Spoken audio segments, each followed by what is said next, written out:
My DIL kicked me out in the snow. If you won't clean the floors, get out. Freezing, I helped a man change a flat tire. He said, "You have a good heart." When he took off his hood, I saw my high school sweetheart, now a billionaire. He opened the car door and said something that made me freeze. "I'm glad to have you here. Follow my story until the end and comment the city you're watching from so I can see how far my story has reached." The words hit me harder than the December wind slicing through my thin coat. "If you won't clean these floors on your hands and knees like I asked, then get out. We don't need a lazy old woman taking up space." I stood there in the hallway of what I'd called home for the past 3 years, staring at my daughter-in-law, Indigo. Her perfectly manicured nails drummed against the doorframe as she waited for my response. Behind her, I could see my son Everett sitting on his leather recliner, eyes glued to the television screen as if this conversation wasn't happening 10 feet away from him. "Indigo, please," I whispered, my voice barely audible over the sound of the evening news. "It's snowing outside. Where am I supposed to go at this hour?" She shrugged, her blonde hair catching the light from the chandelier she'd insisted they install last year with money I knew they didn't have. "That's not my problem, Phyllis.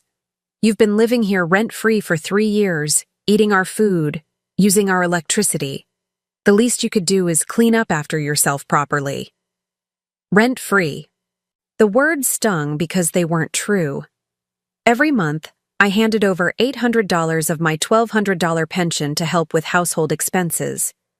That left me with $400 for everything else: my medications, my few personal needs, the occasional coffee with my old neighbor Sarah when she could drive over from the senior complex.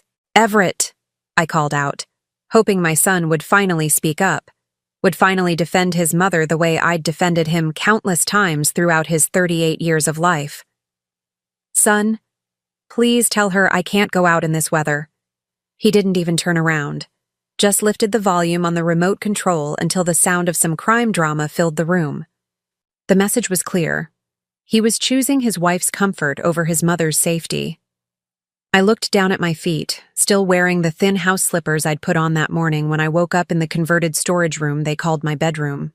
No windows, barely enough space for a single bed and a small dresser they'd bought at a garage sale. This was what my life had become at 65 years old. "Fine," I said, my voice steadier than I felt. "I'll go pack my things." "Don't take too long," Indigo called after me as I walked toward my room. "We're expecting company later, and I don't want any drama." Company? Probably her sister Melody and that husband of hers who always made jokes about nursing homes whenever I was in earshot. They'd all laugh about this tomorrow, about how they finally got rid of the burden. I pulled my old suitcase from under the bed and began folding the few clothes I owned. 3 sweaters, 2 pairs of pants, some undergarments, and the wool coat my late husband Robert had bought me 20 years ago for our anniversary.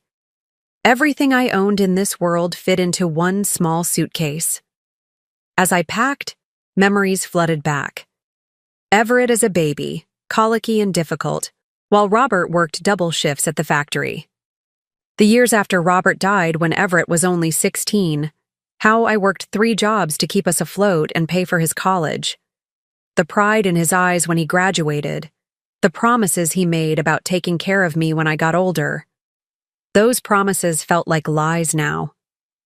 20 minutes later, I wheeled my suitcase through the living room. Indigo was curled up on the couch next to my son, both of them watching some reality show about rich housewives. Neither of them looked up as I headed for the front door. "Bye, Mom," Everett called out casually, like I was heading to the grocery store instead of being thrown out into a December blizzard. The cold hit me like a physical blow the moment I stepped outside. Snow was falling heavily, already covering my footprints from this morning when I'd gone to check the mail. The wind whipped through the bare trees lining their suburban street, and I could barely see the house across the road through the white curtain of snow. I pulled my coat tighter and began walking, my suitcase wheels struggling against the accumulating snow on the sidewalk. Each step sent icy water seeping through my thin slippers, and within minutes, I could no longer feel my toes. The streetlights created small circles of visibility, but beyond them was just darkness and swirling snow. Where could I go? Sarah lived 15 miles away, and even if I could reach her, I knew her apartment building had a strict no overnight guests policy. The homeless shelter downtown would be full on a night like this, and I didn't even have enough money for a taxi to get there. I kept walking, more out of instinct than any real plan. The suitcase felt heavier with each step, and twice I had to stop and rest, my breathing visible in small white puffs that the wind immediately scattered. That's when I saw the broken-down car on the side of the road, its hazard lights blinking like a heartbeat in the storm. A figure in a dark coat was kneeling beside the front tire, struggling with what looked like a car jack in the freezing wind. I should have kept walking. Any reasonable person would have. I was a 65-year-old woman with no place to go and no one to help me, dragging a suitcase through a blizzard. But something made me stop. "Excuse me," I called out, raising my voice over the wind. "Do you need help?" The figure looked up, and I could see it was a man, probably in his 60s, with silver hair visible beneath the hood of an expensive-looking coat. Even in the dim light, I could tell his clothes were worth more than everything I owned combined.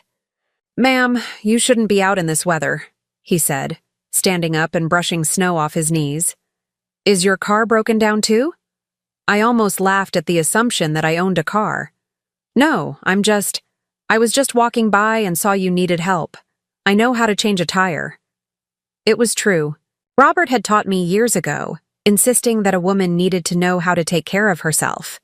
It was one of the few useful skills I'd maintained through all these years of decline. The man stared at me for a long moment, taking in my soaked slippers, my inadequate coat, the suitcase I was pulling behind me like some kind of refugee. "Ma'am, forgive me for saying this, but you look like you're the one who needs help right now." "I'm fine," I lied, even as my teeth began to chatter. "Really? Let me show you the trick to loosening those lug nuts in the cold." For the next 20 minutes, we worked together in the falling snow. I showed him how to position the jack properly on the icy ground, how to use his body weight effectively on the tire iron. My hands were so cold I could barely grip the metal, but I kept working, grateful to have something to focus on besides my own desperate situation. "There," I said finally as we tightened the last lug nut on his spare tire. "That should get you where you're going safely." He stood up, wiping his hands on a cloth he'd pulled from his trunk. "Thank you. I don't know what I would have done without your help." He paused, looking at me more closely in the light from his car's interior. "You have a good heart, stopping to help a stranger when you're clearly dealing with your own troubles." Something in his voice made me look up, really look at his face for the first time. Even with the years that had passed, even with the lines around his eyes and the silver in his hair, I knew that voice. I knew those eyes. "Michael?" The word came out as barely a whisper. He went very still, then slowly reached up and pulled back his hood, revealing the face I'd fallen in love with 48 years ago in the hallways of Jefferson High School. Michael Chen, the boy who'd promised to write me letters when his family moved to California the summer before our senior year. The boy who'd broken my 16-year-old heart when those letters stopped coming after just 3 months. "Phyllis Elizabeth Morrison," he said softly, and the way he said my full name transported me back to 1975, when we used to meet by our lockers between classes and dream about a future together. "What are you doing here?" I asked, still not quite believing it was really him. "I could ask you the same thing." His eyes moved from my face to my suitcase, to my soaked slippers, and I saw understanding dawn in his expression. "Phyllis, what's happened to you?" Before I could answer, he was moving toward his car, opening the passenger door. "Get in, please. We need to get you warm and dry before you catch pneumonia." I hesitated. This was Michael Chen, my first love, but he was also a stranger now. 48 years had passed. He could be anyone, could want anything. "Phyllis," he said, and there was something in his voice that made me look at him again. "I know this is strange, but I promise you're safe with me." Whatever's brought you out here tonight, whatever's happened, let me help. Please. Maybe it was the cold that was making me lightheaded. Maybe it was the shock of seeing him again after all these years. Or maybe it was just that I truly had nowhere else to go. But I found myself nodding, leaving my suitcase in his trunk and sliding into the warm leather interior of what I now realized was a very expensive car. As Michael started the engine and cranked up the heat, I closed my eyes and tried to process what had just happened. In the span of 2 hours, I'd been thrown out of my home by my own family and rescued by the boy I'd loved half a century ago. "Where can I take you?" Michael asked gently as he pulled away from the curb. I opened my eyes and looked at him, really looked at him, for the first time. The expensive coat, the luxury car, the confident way he carried himself even in crisis. This wasn't the shy teenager I'd known. This was a man who'd clearly done well for himself in the years since we'd lost touch. "I don't know," I admitted, the words catching in my throat. "I honestly don't know." He was quiet for a moment, then reached over and gently squeezed my hand. His fingers were warm and steady, so different from my own trembling ones. "That's okay," he said. "We'll figure it out together." As we drove through the snow-covered streets, the heater finally beginning to thaw the numbness in my feet, I wondered if this was all some kind of dream. After years of feeling invisible, discarded, forgotten, here was someone from my past treating me like I mattered again. I didn't know what Michael Chen had become in the 48 years since we'd last spoken, but whatever else had changed, one thing remained the same. He still made me feel like I was worth saving. Michael took me to the Marriott downtown, the one with the marble lobby and crystal chandeliers that I'd only ever seen from the outside when the city bus dropped me off at the nearby medical center for my doctor appointments.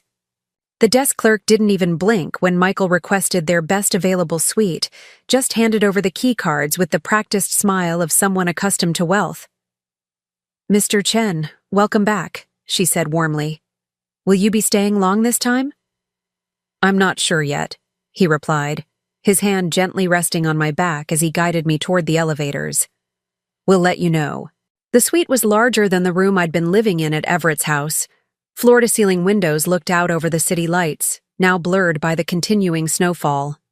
A gas fireplace cast a warm glow across leather furniture that probably cost more than I'd made in a year, back when I was still working. "Sit," Michael said, gesturing toward the sofa closest to the fireplace. "Let me get you something warm to drink." I perched on the edge of the cushion, afraid to really relax into such expensive furniture with my damp clothes. Michael moved to the suite's kitchenette, and I heard the familiar sounds of someone making tea. It reminded me of Sunday afternoons at my grandmother's house when I was little, the way she'd fuss over guests until they felt completely welcome. "Here." He handed me a steaming mug and settled into the chair across from me, his eyes never leaving my face.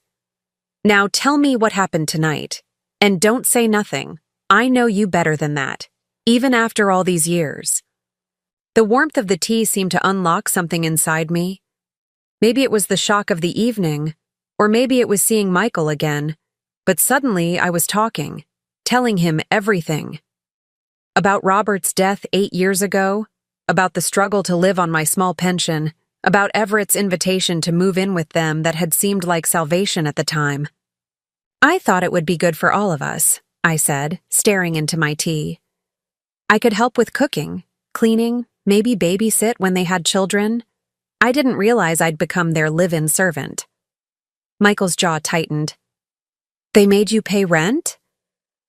$800 a month, almost my entire pension. The words tasted bitter. Indigo said it was only fair since I was using their utilities and eating their food, but I was the one doing most of the cooking, most of the cleaning. I think she just liked having someone to order around. "And your son allowed this?"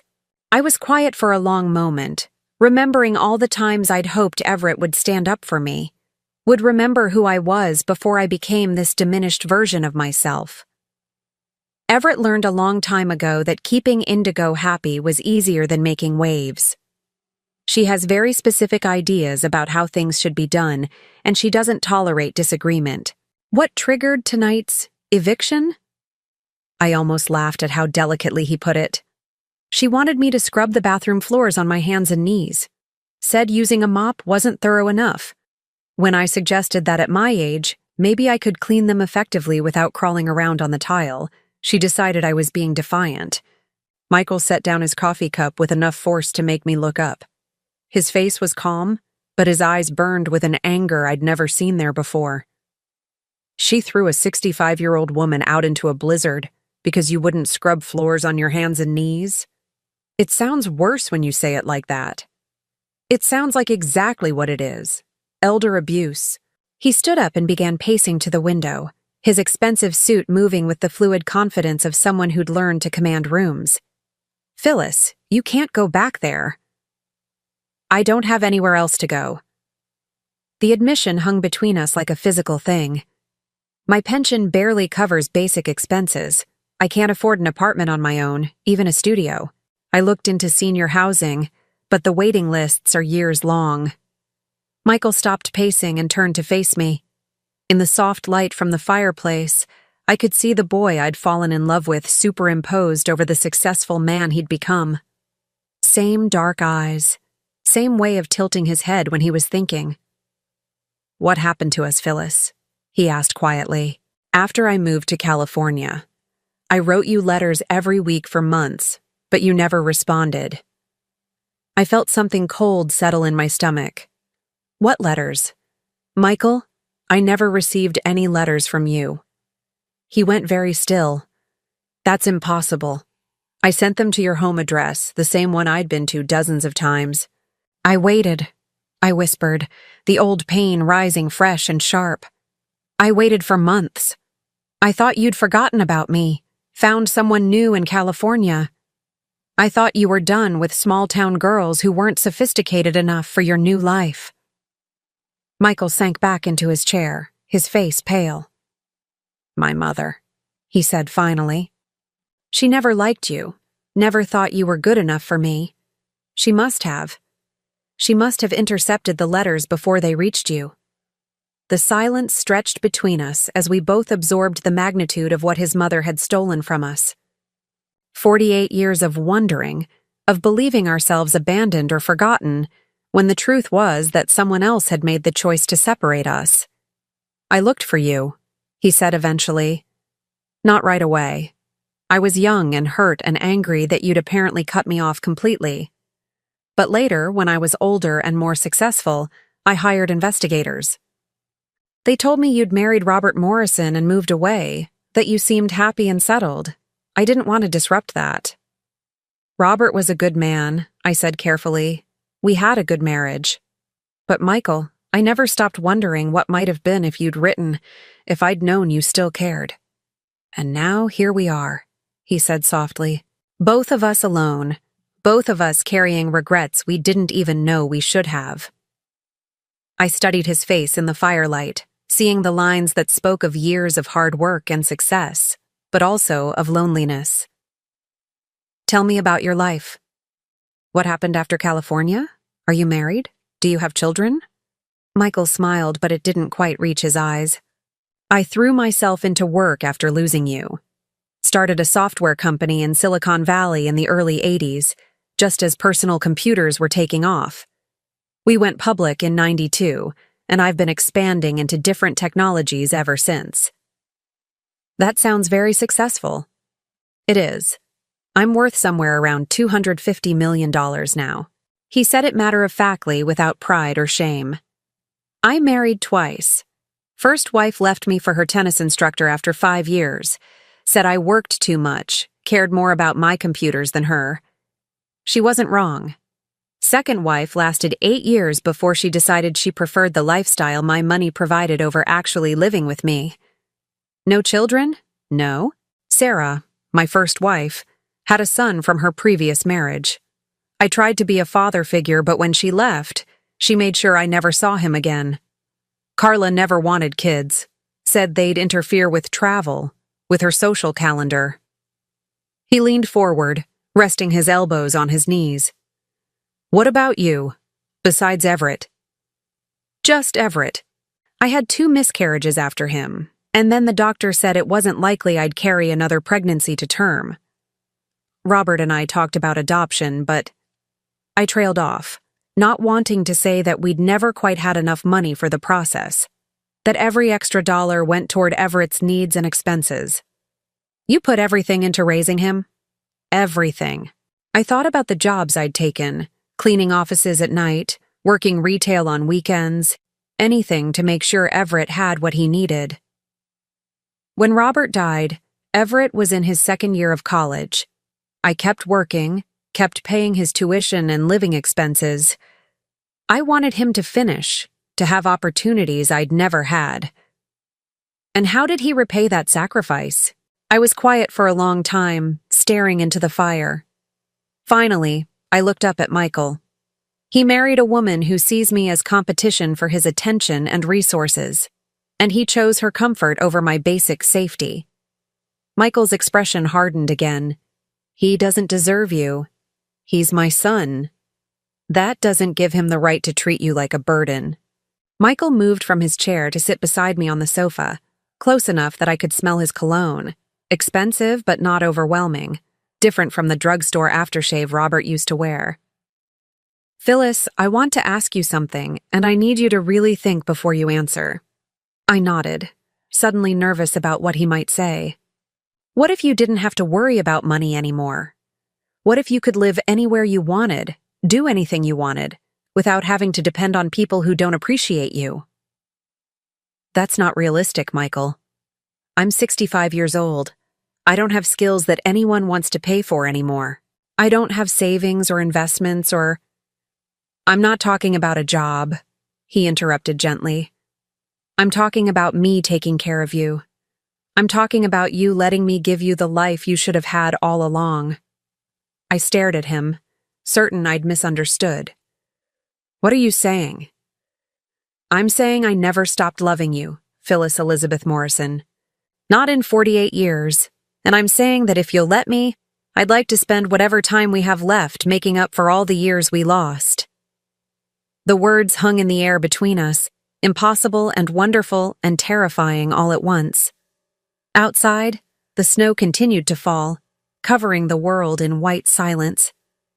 Inside this warm, luxurious suite, the boy I'd loved was offering me a future I'd never dared to dream of.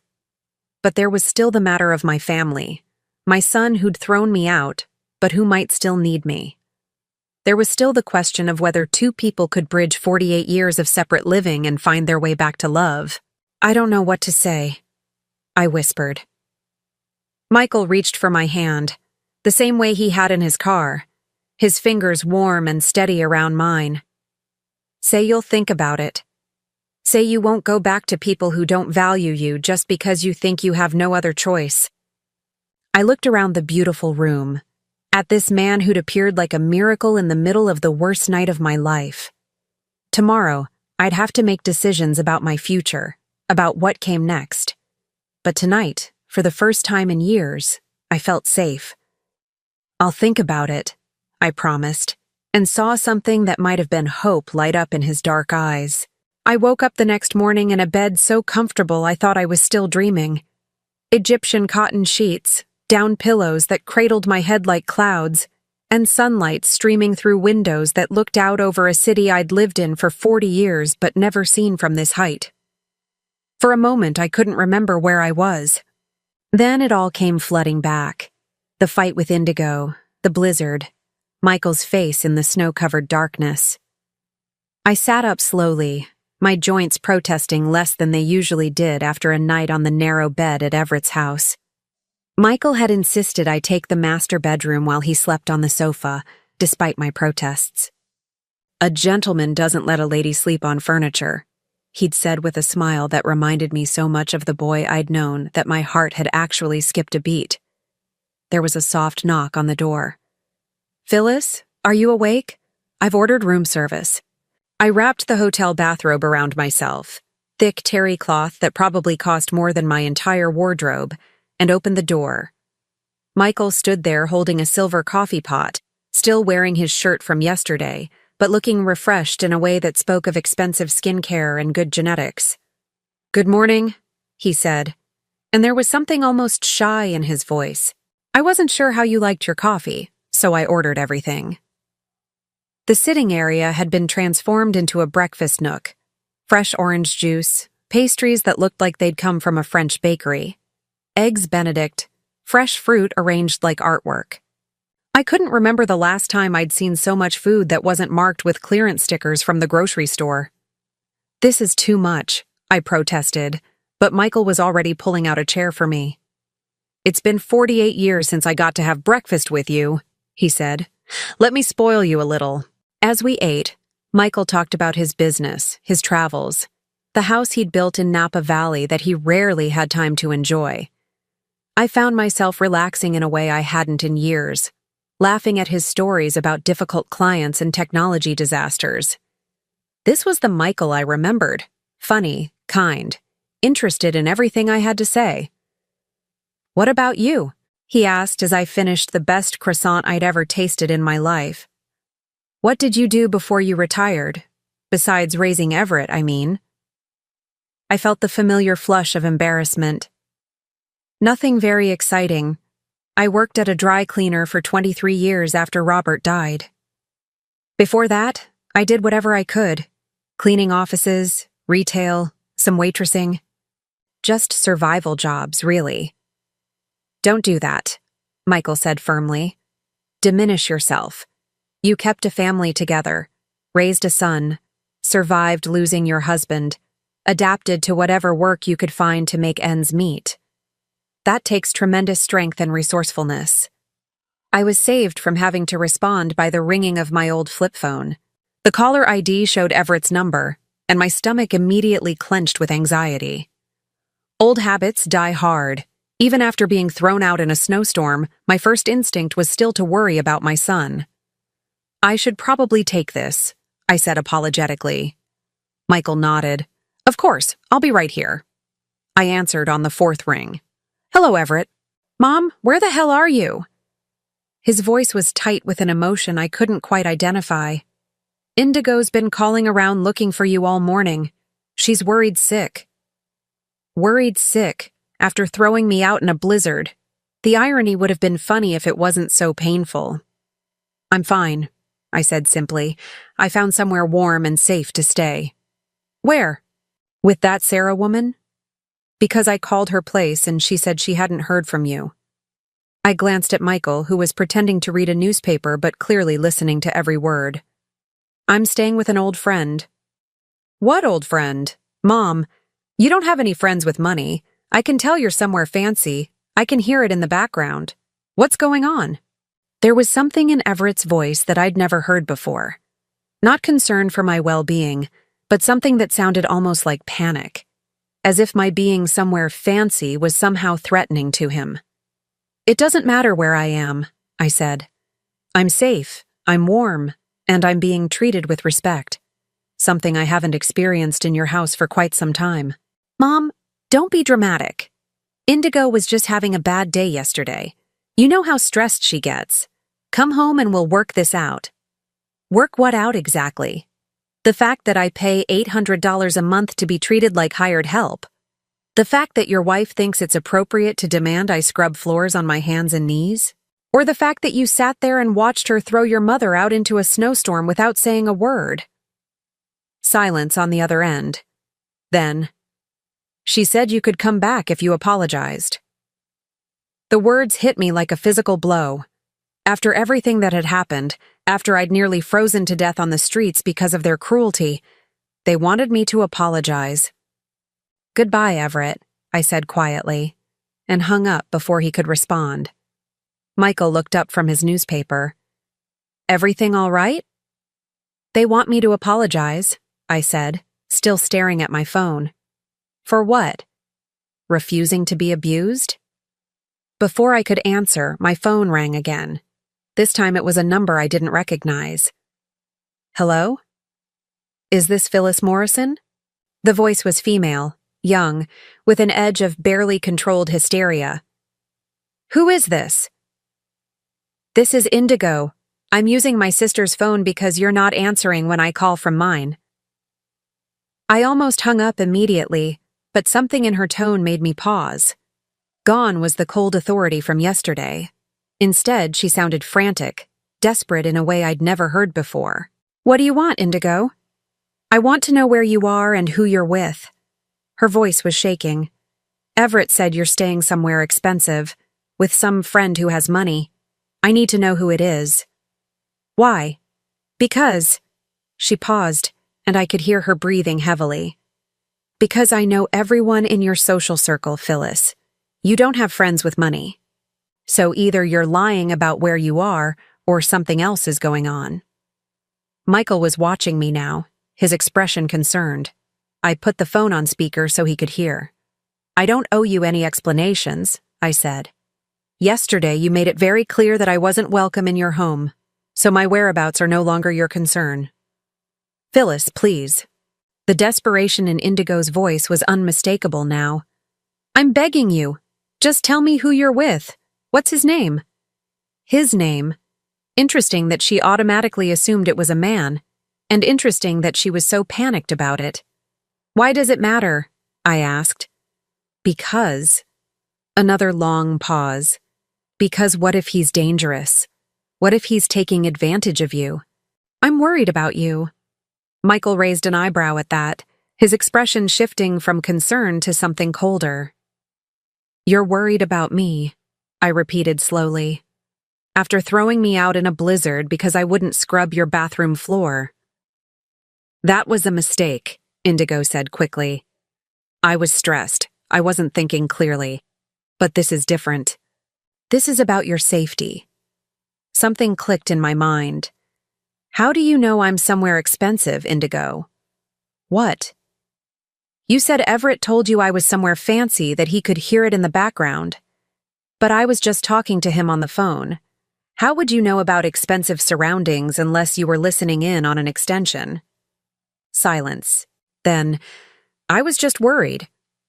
Or unless you've been doing research, I continued. Unless you've been trying to figure out who I might be with and what that could mean for you. Michael leaned forward, suddenly very interested in the conversation. I don't know what you're implying, Indigo said, but her voice was getting higher, more strained. I'm not implying anything. I'm asking directly. What are you really afraid of? A long pause. Then, in a voice so quiet I almost didn't hear it. What's his name, Phyllis? Please, I just need to know his name. I looked at Michael, who nodded slightly. His name is Michael Chen, I said clearly. The sound that came through the phone was like air being sucked out of a room. Complete dead silence for so long that I thought the call had been disconnected. Indigo, are you there? When she spoke again, her voice was barely a whisper. Michael Chen. The Michael Chen who owns Chen Technologies? Now it was my turn to be surprised. I looked at Michael with raised eyebrows. You know who he is? I asked. Oh, God, Indigo breathed. Oh, my God. Phyllis, where are you right now? What hotel? How do you... What hotel, Phyllis? Please. I looked at Michael again, confused by the sudden shift in Indigo's entire demeanor. He was frowning now, clearly trying to piece together why my daughter-in-law would know who he was. The Marriott downtown, I said finally. Don't go anywhere, Indigo said, her voice now urgent in a completely different way than before. Don't sign anything. Don't agree to anything. I'm coming down there right now.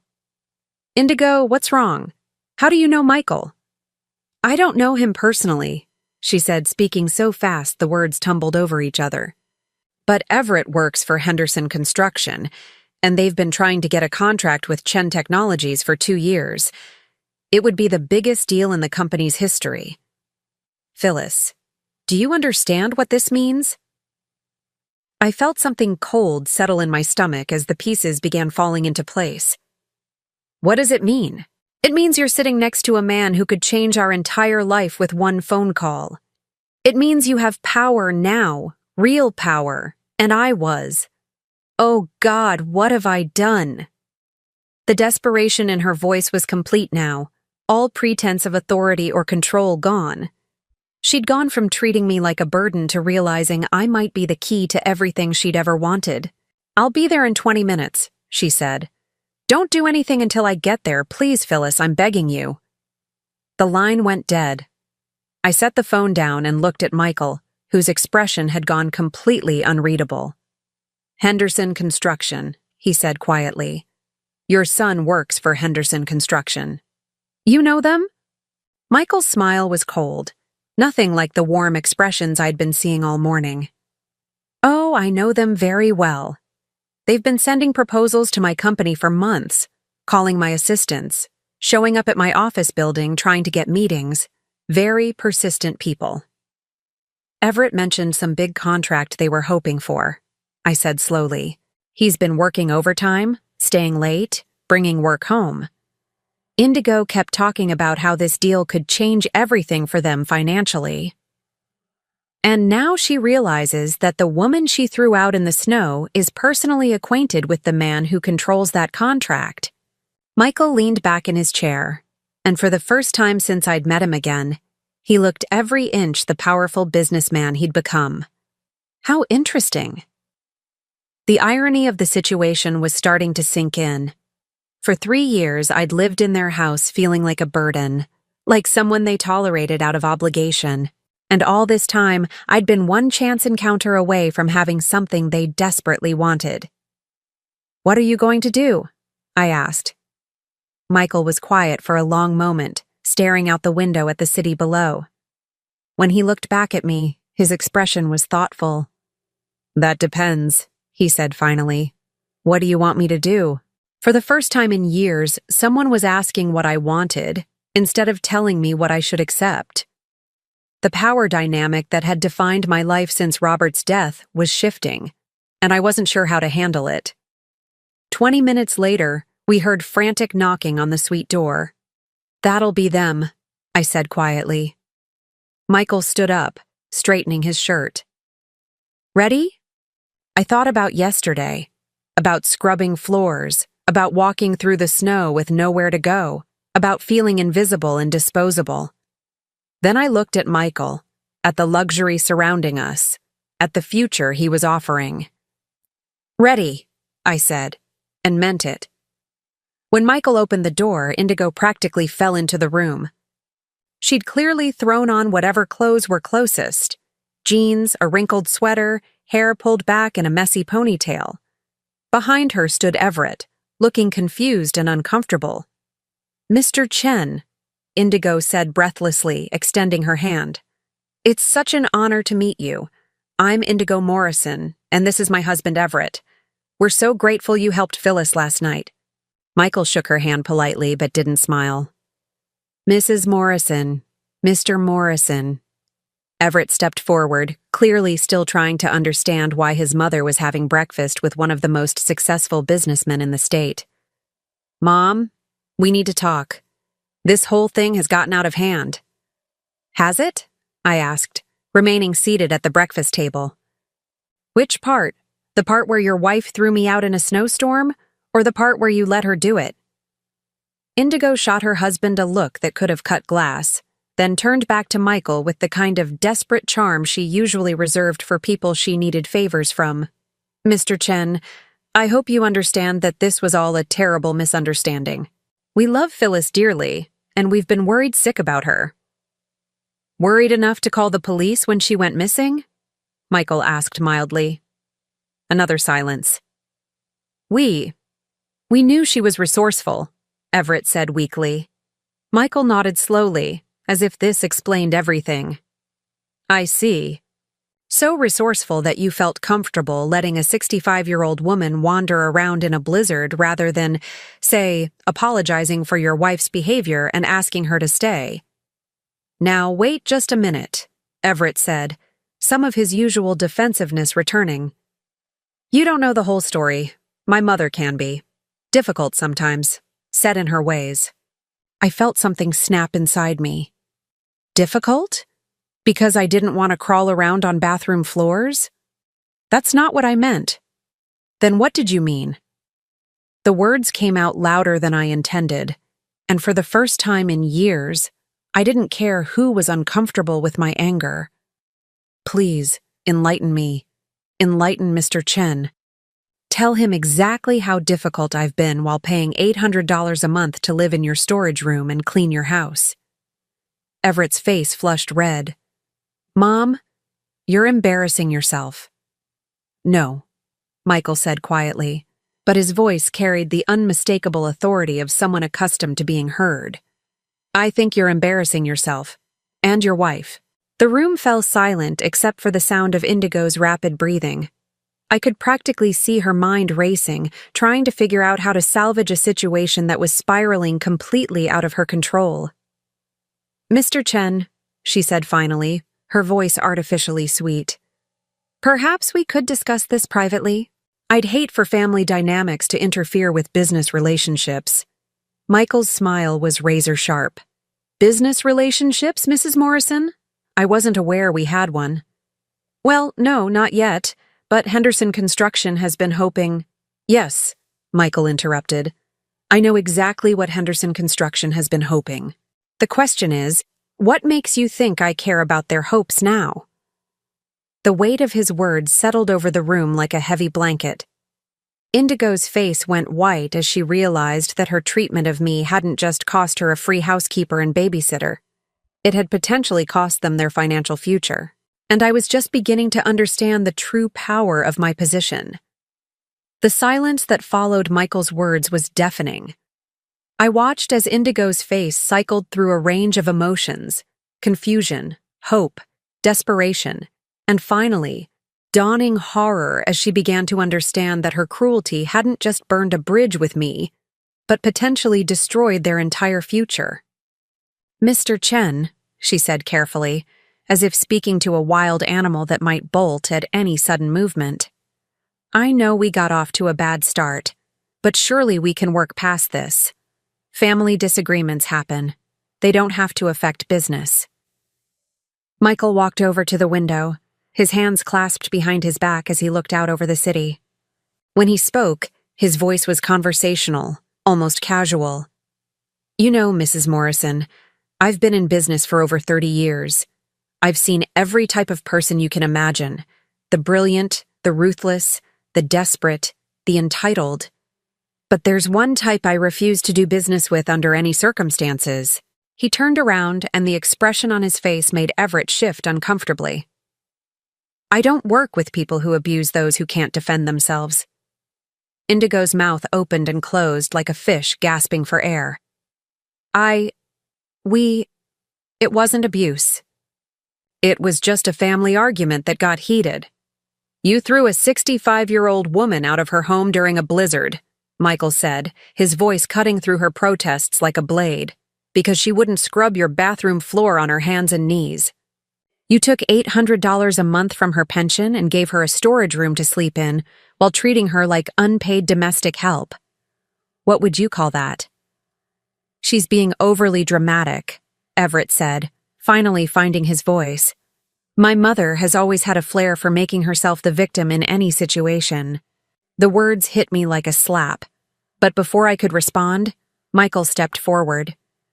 I'd never seen anyone's demeanor change so completely, so quickly. The gentleman who'd held my hand and ordered me breakfast was gone, replaced by someone who radiated the kind of power that had built a $250 million empire. Mr. Morrison, he said, his voice deadly quiet. I suggest you choose your next words very carefully. Something in Michael's tone must have penetrated Everett's self-righteousness, because he actually took a step backward, but he wasn't smart enough to stay quiet. Look, I don't know what sob story my mother told you, but there are two sides to every story. She's lived with us rent-free for 3 years. $800 a month, I said quietly. I paid $800 a month. That barely covered utilities, Everett.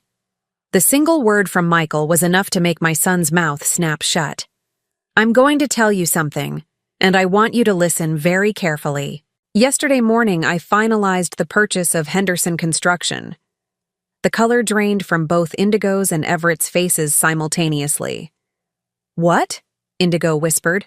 "I bought the company," Michael said matter-of-factly. 73% controlling interest. The previous owners were having financial difficulties. Apparently, they'd overextended themselves trying to land contracts they weren't quite qualified for. I thought it might be a good addition to my portfolio. Everett sank into one of the suite's expensive chairs as if his legs had given out. You own Henderson Construction?"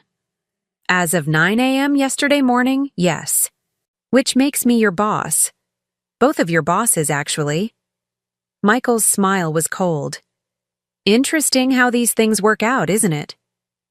Indigo made a sound somewhere between a sob and a gasp. "We didn't know. We had no idea you knew Phyllis. If we had known—" "You would have treated her differently?" Michael asked. "You would have shown basic human decency only if you'd known there might be consequences." "That's not what I meant." "Then what did you mean?" I asked, standing up for the first time since they'd arrived. "Because it sounds exactly like what you meant. You're only sorry because it turns out I know someone with power over your lives." Indigo turned to me, tears streaming down her face, all pretense of authority completely gone.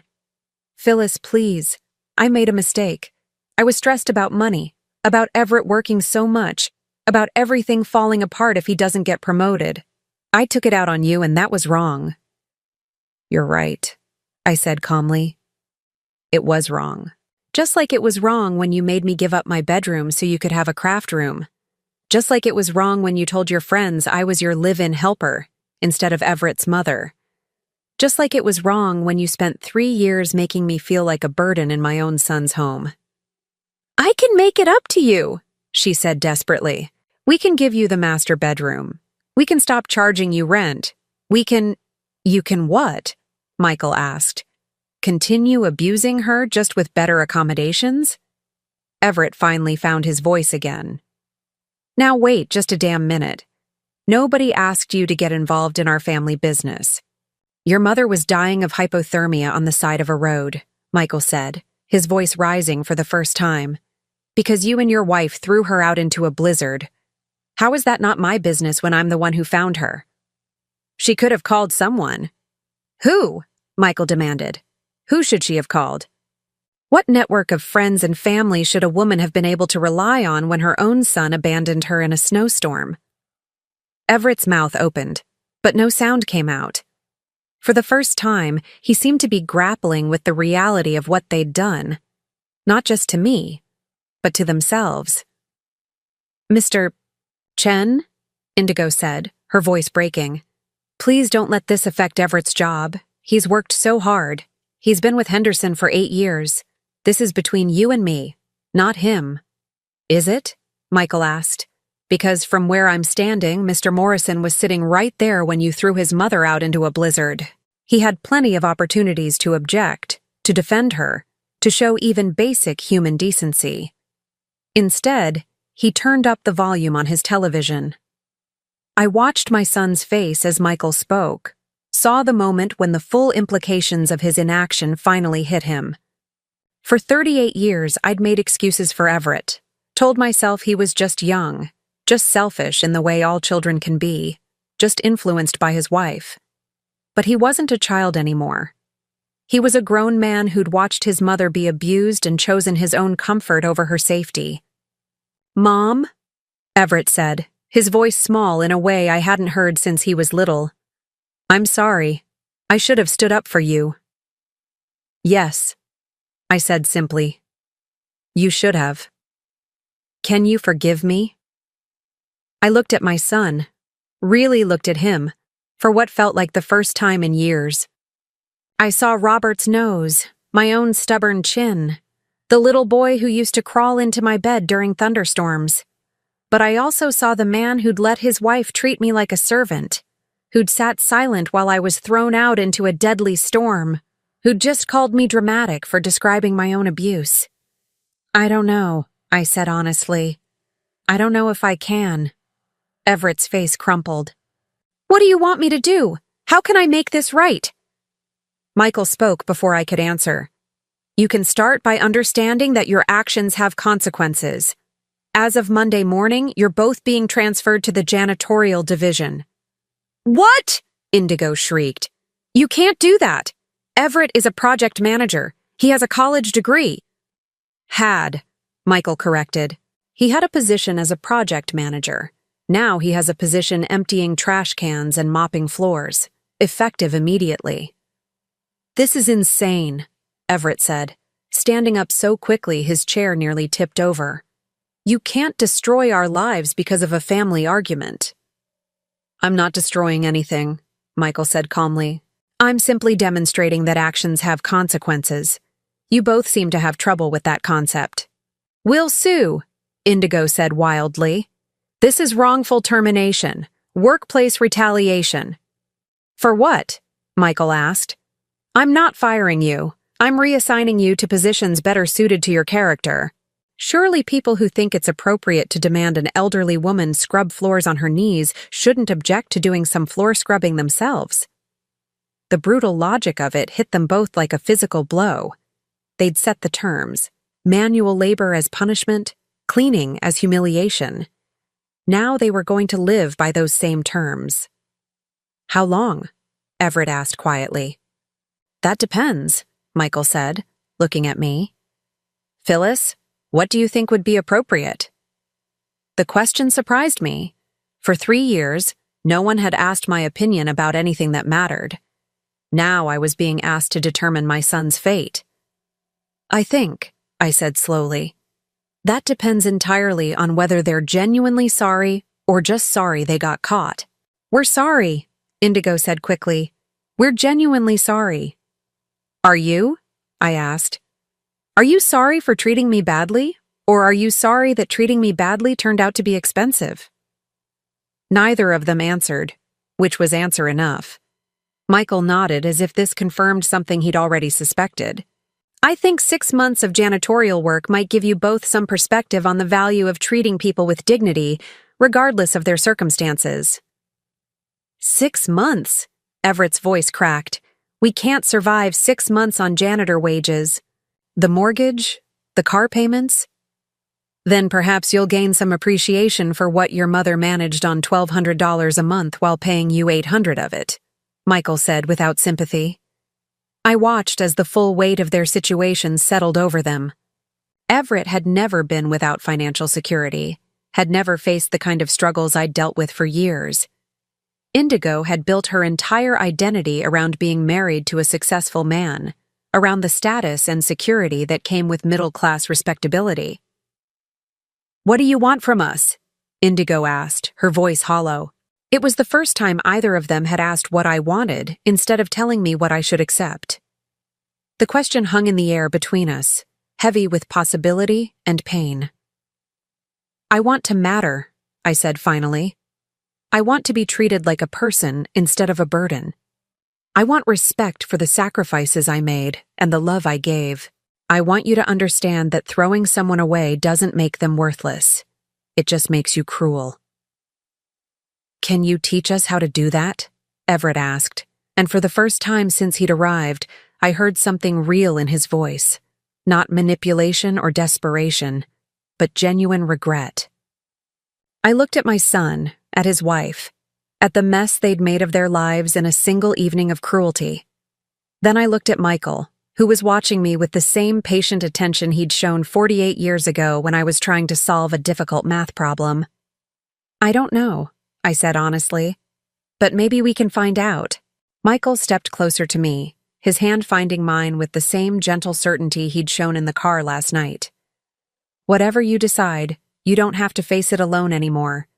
As I stood there between my past and my future, between the family that had failed me and the love that had found me again, I realized something important. For the first time in years, I had choices. Real choices, backed by real power, and I intended to use them wisely. 3 days passed in a strange kind of limbo. Michael had extended our stay at the hotel while I tried to sort through the wreckage of my old life and figure out what I wanted my new one to look like. Each morning, I woke up in luxury I'd never imagined. And each evening I fell asleep wondering if I deserved any of it. Michael was patient in a way that reminded me why I'd fallen in love with him all those years ago. He didn't pressure me to make decisions, didn't try to convince me that choosing him was the obvious answer. Instead, he simply existed beside me, solid and reassuring, while I wrestled with 48 years of conditioning that told me family came first, no matter how badly they treated you. On the third morning, while Michael was downstairs in a business meeting with some clients who'd flown in from Seattle, I received a call that changed everything. "Mom?" Everett's voice was different somehow, quieter, more uncertain than I'd heard it in years. "Hello, Everett. Could you meet me somewhere? Just you and me? I know you're angry, and you have every right to be, but I need to talk to you. Without Indigo, without Michael Chen, just us." I was quiet for a long moment, looking out the hotel window at the city below. "What makes you think I want to talk to you?" "Because you're my mother," he said simply. "And despite everything I've done, despite how badly I've screwed this up, I'm still your son. I have to believe that means something." An hour later, I sat across from Everett in a small diner downtown, the kind of place where the coffee was strong and nobody cared if you lingered over your meal.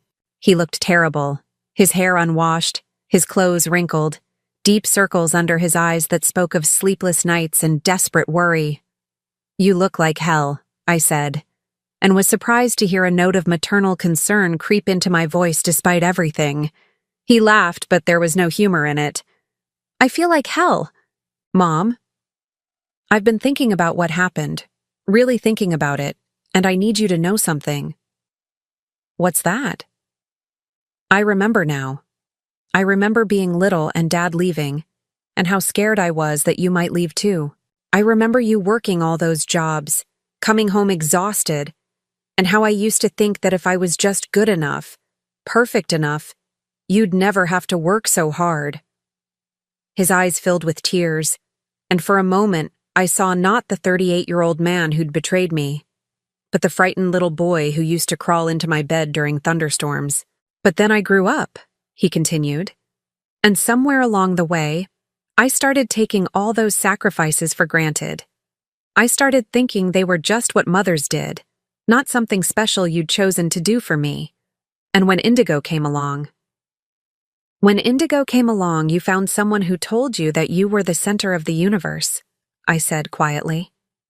"And it was easier to believe that than to remember how hard I'd worked to make your world possible." "She made me feel important," Everett admitted. "Successful.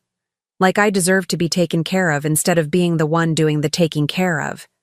And gradually, she convinced me that you were clingy, demanding, that you expected too much from us." "What did I expect, Everett? What was too much?" He was quiet for a long time, stirring sugar into coffee he wasn't drinking. "Respect," he said finally. "You expected to be treated with respect in your own son's home, and somehow, Indigo made that seem unreasonable." I felt something inside my chest begin to loosen, just slightly. Not forgiveness, not yet, but recognition. For the first time, Everett was seeing our situation clearly, without Indigo's interpretation coloring his perception. "Why now?" I asked. "Why are you able to see this now?" "Because I spent the last 3 days mopping floors," he said with bitter laugh.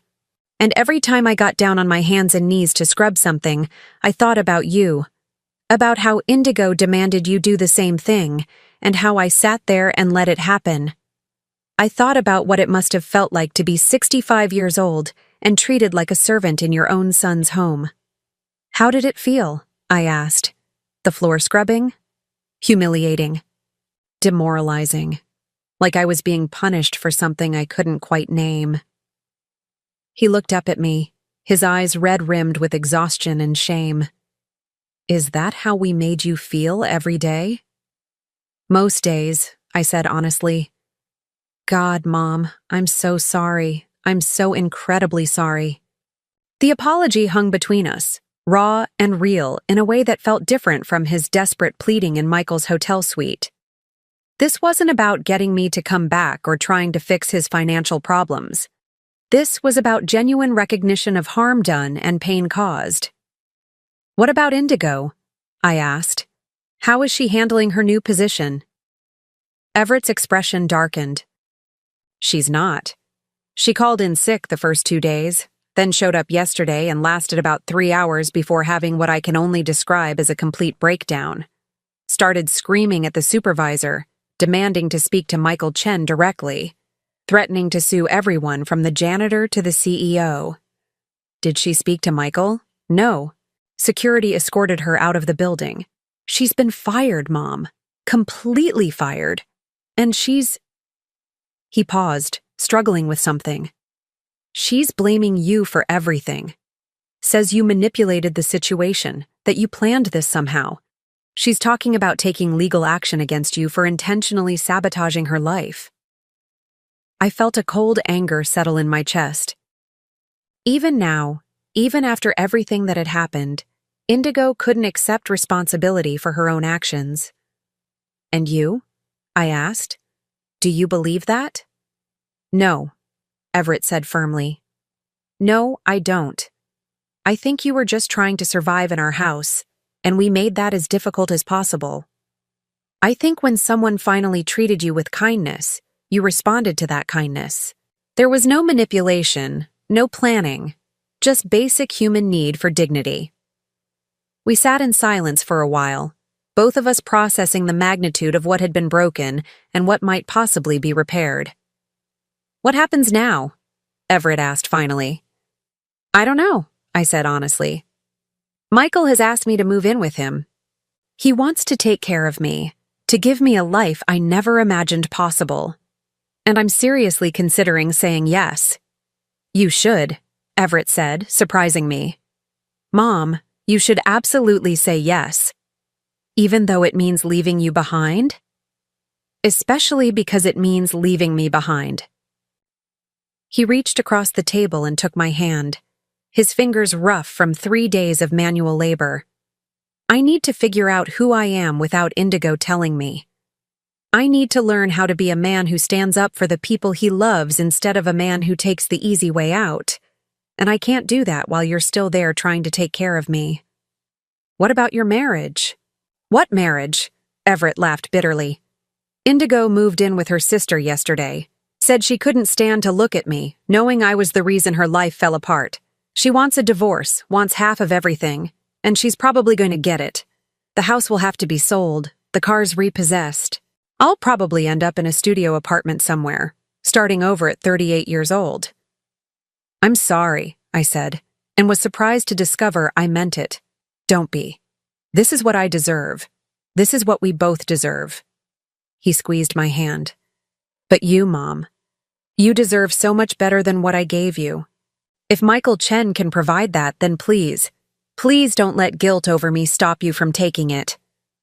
I studied my son's face, looking for signs of manipulation or hidden agenda, but found only exhaustion and genuine remorse. "There's something I need to know," I said. "If Michael wasn't involved, if there were no consequences for how you'd treated me, would you still be sorry?" Everett was quiet for a long time, really thinking about the question. "I want to say yes," he said finally. "I want to believe I would have eventually seen how wrong we were. But honestly, I don't know. I might have just kept making excuses, kept believing Indigo's version of events. It might have taken something this dramatic to wake me up. At least you're being honest." "I'm trying to be. For the first time in years, I'm trying to be completely honest about who I am and what I've done." He paused. "The question is, can you ever forgive me? Not today, not next week, but someday?" I looked at my son, really looked at him, and tried to separate the man sitting across from me from the little boy I'd raised. He'd hurt me deeply, betrayed every sacrifice I'd made, chosen comfort over loyalty. But he was also genuinely remorseful. genuinely committed to change, genuinely willing to face consequences without trying to shift blame. I don't know, I said finally, but I'm willing to find out. Relief flooded Everett's face. That's more than I deserve. Maybe, but it's what I'm offering. We talked for another hour about his childhood, about the mistakes we'd both made, about the possibility of rebuilding something real between us someday. When I finally stood to leave, Everett stood too, hesitating for a moment before pulling me into a hug. I love you, Mom, he whispered against my hair. I know I haven't shown it, but I do love you. I love you too, I said, and felt some of the ice around my heart begin to thaw. But love isn't enough anymore, Everett. There has to be respect. There has to be consideration. There has to be proof that you value me as a person, not just as a mother who exists to serve your needs. I understand. And I'll spend however long it takes proving that I can be the son you deserved all along. When I returned to the hotel, Michael was waiting for me in the suite sitting area, reading a book and sipping tea. He looked up when I entered, his eyes searching my face for clues about how the meeting had gone. How was it? He asked gently. Hard, necessary, maybe hopeful. I sat down beside him on the sofa, suddenly exhausted by the emotional weight of the day. He's genuinely sorry, Michael. Not just sorry for the consequences, but sorry for the pain he caused. And how do you feel about that? Confused, relieved, still hurt, but maybe not as hopeless as I was before.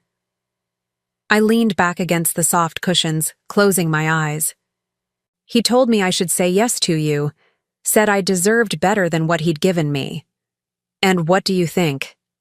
I opened my eyes and looked at Michael, this man who'd appeared in my darkest moment like something from a fairy tale, offering me a future I'd never dared to dream of. I think, I said slowly, that I'm tired of making decisions based on other people's needs instead of my own wants. Michael set down his book and turned to face me fully. What do you want, Phyllis? I want to wake up every morning in a bed that's actually mine. I want to drink good coffee and read books and have conversations with someone who values my thoughts and opinions. I want to travel and see things I've never seen and eat at restaurants I've never been able to afford. I want to be someone's first choice instead of their last resort. And I want to do all of that with you, I said, my voice growing stronger with each word. I want to see who we could have been if your mother hadn't intercepted our letters.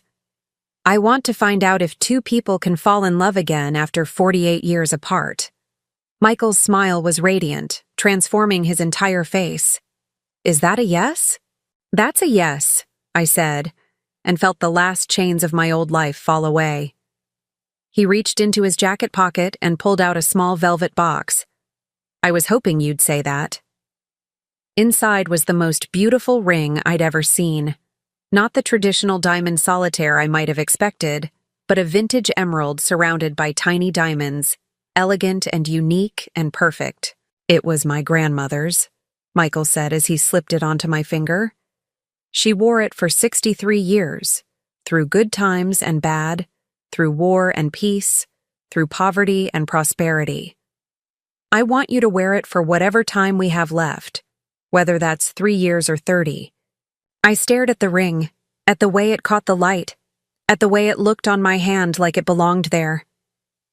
What about Everett? I asked. What about the possibility of reconciliation? What about it? Michael asked gently. Phyllis, choosing to build a life with me doesn't mean you can never speak to your son again. It just means you're not going to sacrifice your happiness for his comfort anymore. If he wants a relationship with you, he can earn it on your terms, not his. The wisdom of his words settled over me like a warm blanket. I didn't have to choose between love and family. I could choose love and insist that family prove themselves worthy of it. So what happens now? I asked. Now, Michael said, we go home. We start the life we should have started 48 years ago. And we don't waste another single day on regret. As he kissed me for the first time since we were 17 years old, I realized something important. Sometimes the most radical act isn't forgiveness or revenge. Sometimes it's simply choosing yourself. Choosing your own happiness, your own worth, your own future. And for the first time in my adult life, that's exactly what I was doing. 6 months later, I stood in the kitchen of Michael's house in Napa Valley, watching the sunrise paint the vineyard gold through windows that stretched from floor to ceiling. The kitchen was larger than the entire apartment I'd shared with Robert in our early married years, but somehow it felt intimate rather than overwhelming. Maybe because Michael had filled it with touches that made it ours. My grandmother's recipe box on the counter, photos from our recent trip to Italy on the refrigerator, herbs growing in small pots along the windowsill that I tended each morning. I was making pancakes, a skill I'd perfected during those lean years when Everett was young, and fancy breakfasts were the one luxury I could afford to give him. The irony wasn't lost on me that now, when I could afford to have a chef prepare anything I wanted, I was choosing to cook for the simple pleasure of it. "Something smells incredible," Michael said as he entered the kitchen, his hair still damp from his morning shower. Even at 66, he moved with the energy of a much younger man, though I'd learned to recognize the small signs of contentment that had softened his edges since we'd been together. The way he hummed unconsciously while reading. The way he reached for my hand without thinking whenever we walked together. "Blueberry pancakes," I said, flipping the last one with perhaps more flourish than necessary. "I found fresh berries at the farmer's market yesterday." "The same farmer's market where you spent 45 minutes discussing soil composition with that young organic grower?" Michael asked with amusement, wrapping his arms around my waist from behind. "His technique was fascinating," I protested, leaning back against his chest. "I never had the opportunity to learn about gardening when I was younger. Too busy working, too tired when I got home. And now? Now I have time to be curious about everything I missed." I turned in his arms, struck again by how natural this felt. How right. Speaking of which, the community college called yesterday. My application for their photography class was accepted. "That's wonderful." Michael's smile was proud in a way that still made my heart flutter. "When do you start?" "Next Tuesday, 3 days a week for 8 weeks. The instructor said we'll be working with both digital and film cameras, learning about composition and lighting and developing our own style." "You sound nervous." I was nervous. At 65, I was returning to school for the first time since my high school graduation. But it was a good kind of nervous, the kind that came from anticipation rather than fear. "A little. It's been a long time since I was a student." "You'll be brilliant," Michael said with the confidence of someone who'd watched me master everything from his complicated coffee machine to the art of wine tasting in the months since I'd moved in. "You have an eye for beauty. You just need to learn the technical skills to capture what you see." As we sat down to breakfast, Michael's phone buzzed with a text. He glanced at it, then at me, his expression carefully neutral. "Everett?" I asked. Michael nodded. "He wants to know if you're free for lunch today. Says he has something important to tell you." I'd been having monthly lunches with my son since I'd moved to California. They were still careful affairs, both of us learning how to navigate this new dynamic where I wasn't responsible for managing his emotions and he wasn't entitled to my unconditional support. But they'd been getting easier, more genuine, as Everett slowly proved he was serious about changing. "What do you think he wants to talk about?" I asked.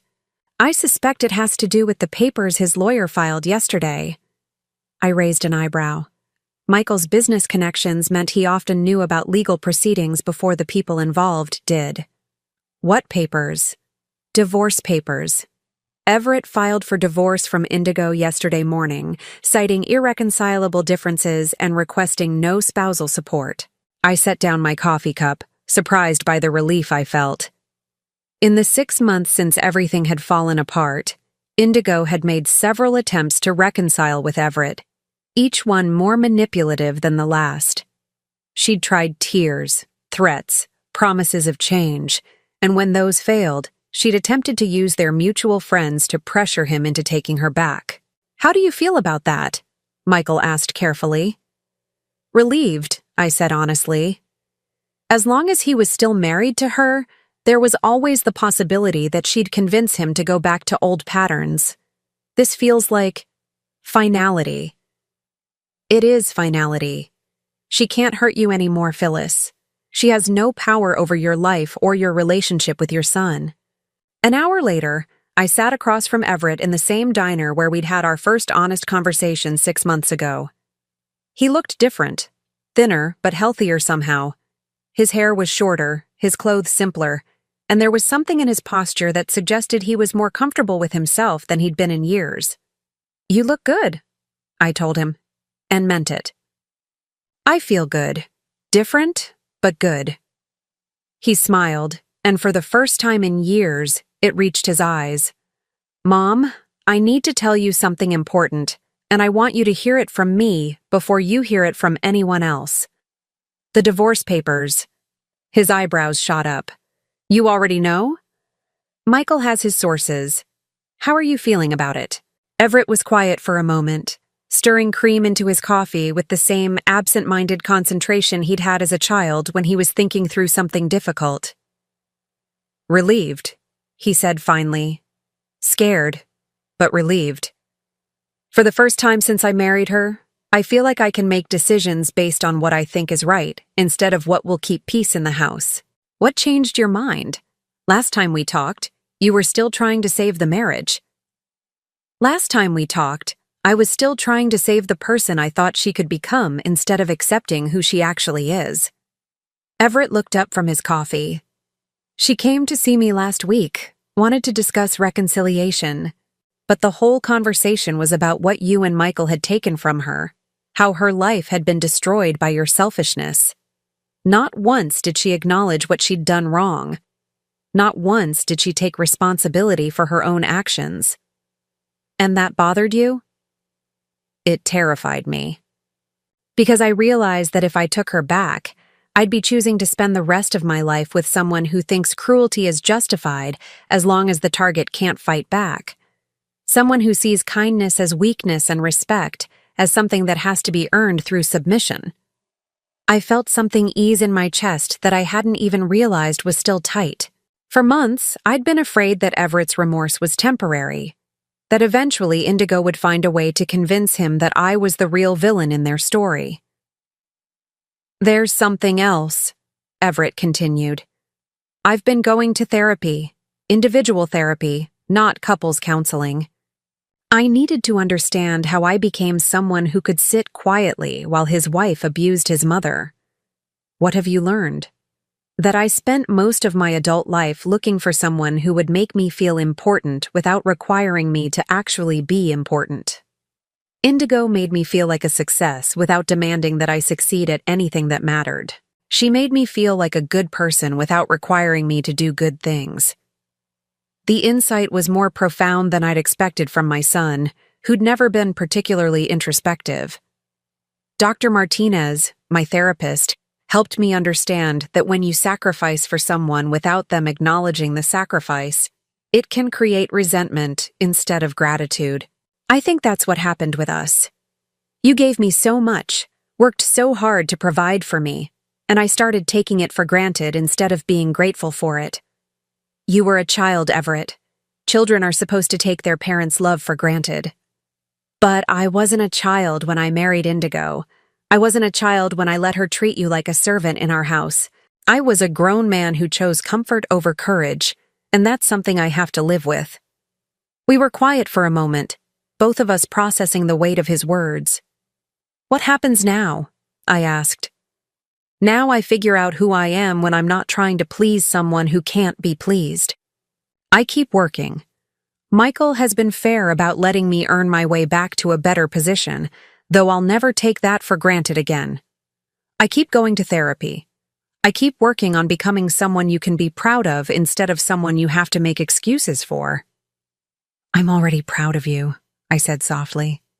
"Maybe not proud of all your choices, but proud of your willingness to face them honestly and do better. That means everything to me."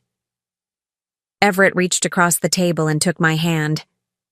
"Mom, I need you to know that I understand now why you chose Michael. I understand that you deserve happiness and security and love that doesn't come with conditions attached. I'm not asking you to choose between him and me. Good, because I wouldn't. He laughed. I figured that out when I saw how you looked at each other in that hotel room. I haven't seen you smile like that since before Dad died. Michael makes me happy in a way I'd forgotten was possible. Then I'm happy for you. Really, genuinely happy. Everett paused, then added, I do have one request, though. What's that? When you're ready, when you feel like our relationship is stable enough, I'd like to meet him properly. Not as the man who destroyed my life, but as the man who gave my mother a chance to start over. I felt tears prick the corners of my eyes. I think that could be arranged. And maybe sometime I could see your new house, see where you're living, meet your friends, be a part of your life instead of expecting you to revolve around mine. I would love that. As I drove back to Napa Valley that afternoon, I thought about the journey that had brought me here. 6 months ago, I'd been a woman who believed her worth was measured by how much others needed her, how much she could sacrifice, how small she could make herself to fit into spaces that weren't designed for her comfort. Now I was a woman who woke up each morning in a bed that was actually mine, in a house where my opinions mattered, next to a man who saw my happiness as essential to his own. I had friends I'd met at the community center, hobbies I was exploring for pure pleasure, and a son who was learning to value me as a person rather than taking me for granted as a resource. When I pulled into our driveway, Michael was in the garden, pruning roses with the careful attention he brought to everything he cared about. He looked up when he heard my car, his face lighting up with the kind of uncomplicated joy that still amazed me. How did it go? He asked, pulling off his gardening gloves as I approached. Better than I hoped. He filed for divorce. He's staying in therapy. He wants to meet you properly and see our home. Our home, Michael repeated, as if testing the words. I like the sound of that. So do I. That evening, we sat on the deck overlooking the vineyard, sharing a bottle of wine from grapes that had been growing on this land longer than we'd been alive. The sunset painted everything golden, and for the first time in my adult life, I felt completely at peace. Do you ever regret it? Michael asked, his hand finding mine in the gathering twilight. Leaving your old life behind? Never, I said without hesitation. I don't regret fighting for my dignity. I don't regret choosing happiness over obligation. And I don't regret giving us a second chance. Even if it meant hurting Everett. I didn't hurt Everett. His own choices hurt him. I just stopped absorbing the impact of those choices for him. I turned to look at Michael, this man who'd saved me in more ways than one. You know what I regret? What? I regret that it took me 65 years to learn that love without respect isn't actually love at all. I regret all the years I spent believing that being needed was the same thing as being valued. And now? Now I know the difference. I lifted our joined hands and kissed his knuckles, tasting the lingering sweetness of wine. Now I know what it feels like to be chosen instead of settled for. As the stars began to appear in the darkening sky, I thought about the woman I'd been 6 months ago, standing in the snow with nowhere to go, believing herself to be burden and a disappointment. That woman could never have imagined this life, this love, this profound sense of belonging. But she'd had something this woman needed to remember. The strength to keep going even when everything seemed hopeless.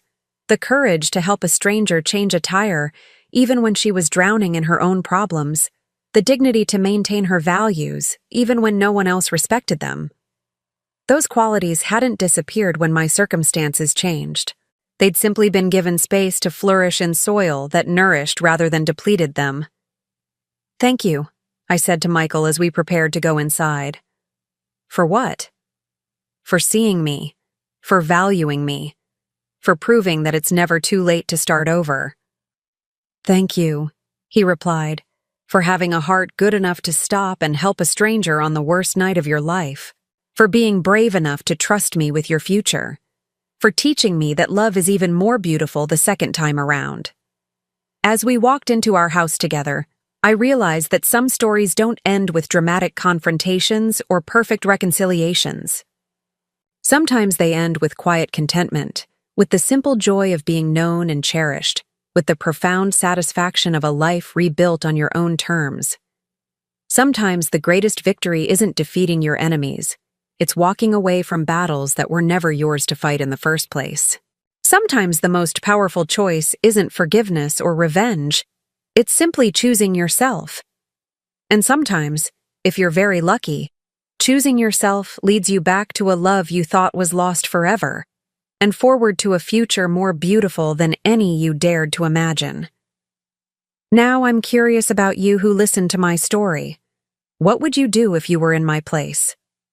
Have you ever been through something similar? Comment below, and meanwhile, I'm leaving on the final screen 2 other stories that are channel favorites, and they will definitely surprise you. Thank you for watching until here.